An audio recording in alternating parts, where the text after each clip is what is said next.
नमस्कार, crime petrol देख रहे हैं आप और मैं आकाश देशवाल। उम्मीद करते हैं आप सब अच्छे होंगे।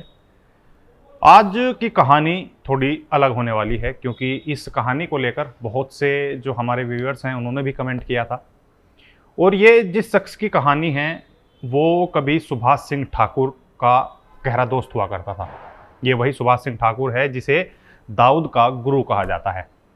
और इस शख्स को पूरे अंडरवर्ल्ड में जो बाकी के जो और अंडरवर्ल्ड के शख्स थे उनसे जो अलग करता है वो ये है कि इसने दाऊद के ऊपर उसके घर जाकर हमला तक कर दिया था। वो तो दाऊद की किस्मत अच्छी थी कि वो बच गया। जी हाँ, हम बात कर रहे हैं यहाँ कालिया एंथनी की।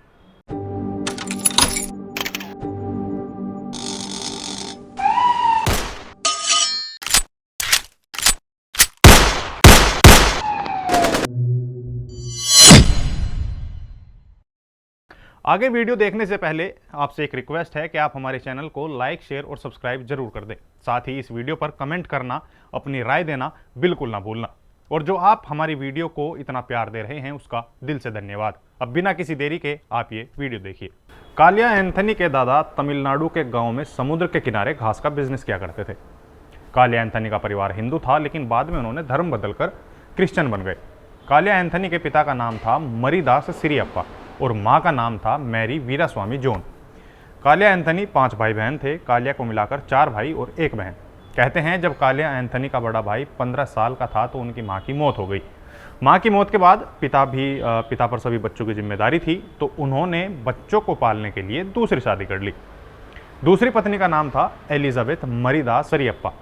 दूसरी शादी से भी इन्हें 6 बच्चे हुए। कहते हैं इनकी दूसरी पत्नी ने घर को बड़ी अच्छी तरीके से संभाला और सभी बच्चों को अच्छे से उनका ध्यान रखा। कालिया एंथनी का बड़ा भाई रॉबर्ट अपने सभी भाइयों में थोड़ा ज़्यादा पढ़ा लिखा था। अब इसी के चलते वो मुंबई में कदम रखता है और यहाँ आकर कागजी संबंधी काम करना शुरू कर देता है। कुछ समय बीत जाने के बाद कालिया एंथनी भी बड़े भाई के नक्शे कदम पर चलता है और वो भी उसके पास मुंबई आ जाता है।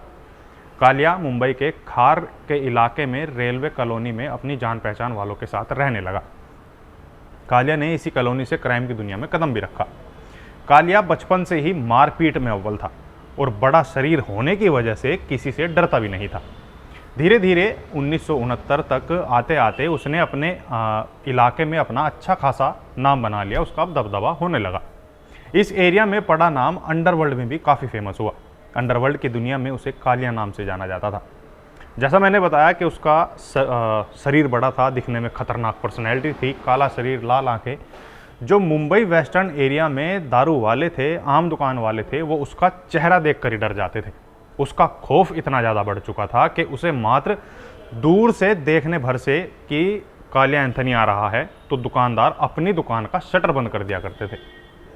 ये 1972-73 का समय था जब जूना खार इलाके में एक मुस्लिम लड़की से कालिया एंथनी को प्यार हो जाता है।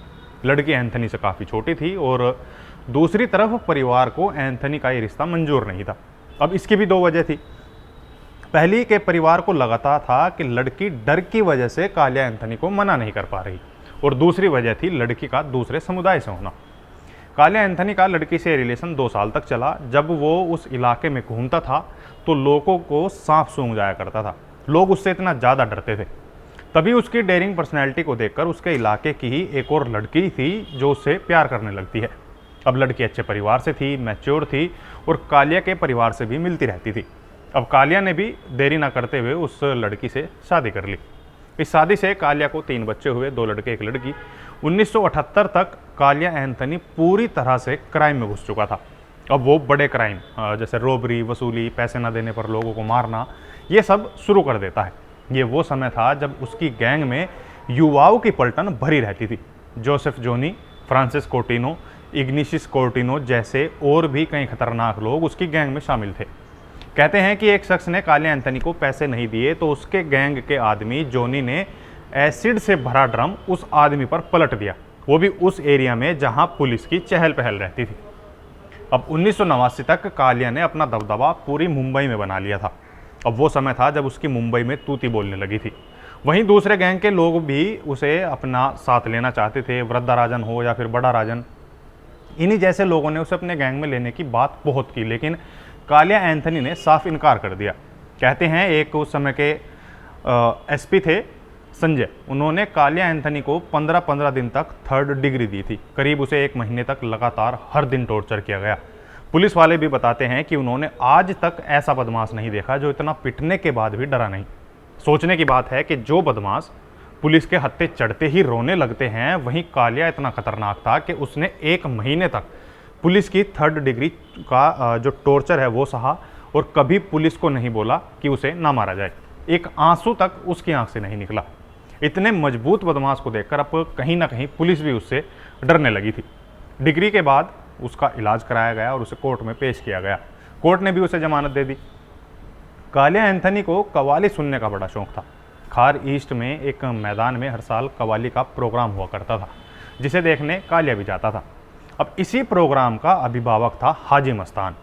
कालिया एंथनी को हाजी मस्तान की छवि भा गई और उसने हाजी मस्तान की तरह ही अपना नाम बनाने की सोची। इसी दौरान कालिया की दोस्ती वसाराज अन्ना से हुई और वसाराज के साथ साथ मंगल दादा, सुभाष सिंह ठाकुर जैसे लोगों से भी वो जुड़ गया। वसाराज दूध के बिजनेस से जुड़ा था, तो कालिया ने भी उसके साथ मिलकर काम करना शुरू कर दिया। अब वसाराज अन्ना के साथ सुभाष भी काम करता था और यहीं से कालिया और सुभाष ठाकुर की मुलाकात हुई थी। देखते ही देखते वसाराज कालिया का अच्छा दोस्त बन जाता है और इतना अच्छा दोस्त बनता है कि कालिया उससे अपनी बहन की शादी करा देता है। अब दोनों दोस्त से रिश्तेदार बन चुके थे। अब कालिया ने भी इन लोगों के साथ मिलकर अपना नाम कमाने की जद्दोजहद में लग गया। इसी दौरान कालिया हाजी मस्तान की नज़रों में आया। हाजी मस्तान को भी इसकी पर्सनैलिटी अच्छी लगी, तो कालिया को उसके लिए काम करने को पूछा गया। तो कालिया ने भी अपने रोल मॉडल के लिए हाँ कर दी और अब हाजी मस्तान के लिए काम करना शुरू कर देता है। तभी एक बार ये सभी लोग बैठे हुए कव्वाली सुन रहे थे कि चापल लेन का रहने वाला एक चलती कव्वाली में एक युवक बेहूदी हरकत करने लगता है। अब जैसे ही कव्वाली खत्म होने वाली थी तो हाजी मस्तान ने कालिया के कान में कुछ कहा और अगले दिन कालिया ने उस आदमी को उसी के एरिया में मौत के घाट उतार दिया। कहते हैं कालिया एंथनी का ये पहला मर्डर था। इस हत्या के बाद कालिया एंथनी और ज़्यादा मशहूर हो गया। इसका एक किस्सा बेहद डरावना और फेमस है। ये बात है 1981 की, जब कालिया एंथनी खार में रहने वाली एक मुस्लिम औरत से रिलेशन में था। तो उस औरत को सत्यावान पांचाल नाम के आदमी ने छेड़ दिया। अब उसे ये नहीं पता था कि ये कालिया की गर्लफ्रेंड है। अब कालिया को ये बात पता लगती है तो वो इग्निशियस कोर्टिनो को अपने साथ उसके ऑफिस में लेकर पहुंच जाता है। अब वो आदमी उसे देखकर सड़क पर भागने लगा, तो कालिया और कोर्टिनो ने उसका पीछा किया। वो उसके पीछे चौपर लेकर भागे थे। पांचाल को भगा भगा कर मारा गया। उस पर 38 वार किए गए चौपर से। उसकी हालत ऐसी थी कि उसके हाथ पैर लटक चुके थे और वो सड़क पर तड़प तड़प कर मर गया था। ये घटना दिन दहाड़े ऑटो रिपेयर की दुकानों के पास और पुलिस स्टेशन से महज 150 मीटर की दूरी पर हुई थी। जब पुलिस ने इस घटना को लेकर दुकान वालों से गवाही को कहा तो वो सब इतना डर चुके थे कि किसी ने उसके खिलाफ मुंह तक नहीं खोला। लेकिन क्योंकि पुलिस उसके पीछे थी और ये घटना इतनी भयावह थी कि उसे अंडरग्राउंड होना पड़ा। इस केस में कालिया, इग्निशियस और सुंदर का नाम सामने आया। तभी क्राइम ब्रांच को खबर मिली कि कालिया गुजरात के पारडी कस्बे में बने एक फार्म हाउस में है। पुलिस ने प्लान तैयार किया और वहां जाकर कालिया को घेरा, लेकिन वो इतना चालाक था कि उस पुलिस की उस हरकत को वो समझ गया और वहां से खेतों के जरिए भाग गया। अब पुलिस पर दबाव था तो पुलिस ने जांच और तेज की। फिर खबर मिली कि कालिया कर्नाटका के गुलबर्गा में अपने किसी जान पहचान वालों के यहाँ रह रहा है। तो पुलिस ने इस बार भेष बदलकर उसे पकड़ने का मास्टर प्लान बनाया और इस बार कालिया को कुछ समझ आए उससे पहले ही पुलिस ने उसे धर लिया। अब उसे बाय रोड मुंबई लाया गया और ऑर्थर रोड जेल में भेज दिया। यहाँ उसकी मुलाकात अंडरवर्ल्ड से जुड़े बड़े लोगों से होती है, लेकिन उसकी इन सब में दोस्ती हुई तो करीम लाला के भतीजे समद खान से। अब कालिया की जेल में हुकूमत चलने लगी। जेल में अगर कोई बिजनेसमैन आता था तो वो उससे जेल में ही वसूली करता था और जो उसे पैसे नहीं देता था तो उसके साथ मारपीट की जाती थी। अब समद खान का साथ कालिया को मिल चुका था तो उसने जेल के अंदर से ही एक्सटॉर्शन का धंधा शुरू कर दिया। जब इनकी ये सारी हरकतें, जेल प्रशासन इन हरकतों से परेशान हो गया तो उन्होंने कालिया और समद खान को अलग करने की बात कही और कालिया को नागपुर जेल में शिफ्ट कर दिया गया। लेकिन नागपुर जेल में भी उसकी वसूली जारी रही। अब उसे पेशी के लिए नागपुर से ट्रेन के द्वारा ही मुंबई लेकर आया जाता था। एक बार जब उसे पेशी पर लाया जा रहा था तो वो दादर स्टेशन पर उतरता है और वो गार्ड्स को लेकर खार वाले घर जाता है और नागपुर जेल से जो पैसा उसने एक्सटॉर्शन के रूप में कमाया था उसे घर पकड़ाता है। कहते हैं जब गार्ड्स उसके घर में चाय पी रहे थे तो वो पीछे के रास्ते से भाग जाता है। इससे आगे कालिया को पुलिस ने फिर कैसे पकड़ा, कालिया ने समद खान से कैसे संपर्क किया, ये सब आपको बताएंगे कालिया एंथनी के दूसरे पार्ट में। दूसरे पार्ट को जल्दी देखने के लिए आप हमारी इस वीडियो को लाइक करें, शेयर करें और हमारे चैनल को सब्सक्राइब करना बिल्कुल ना भूलना।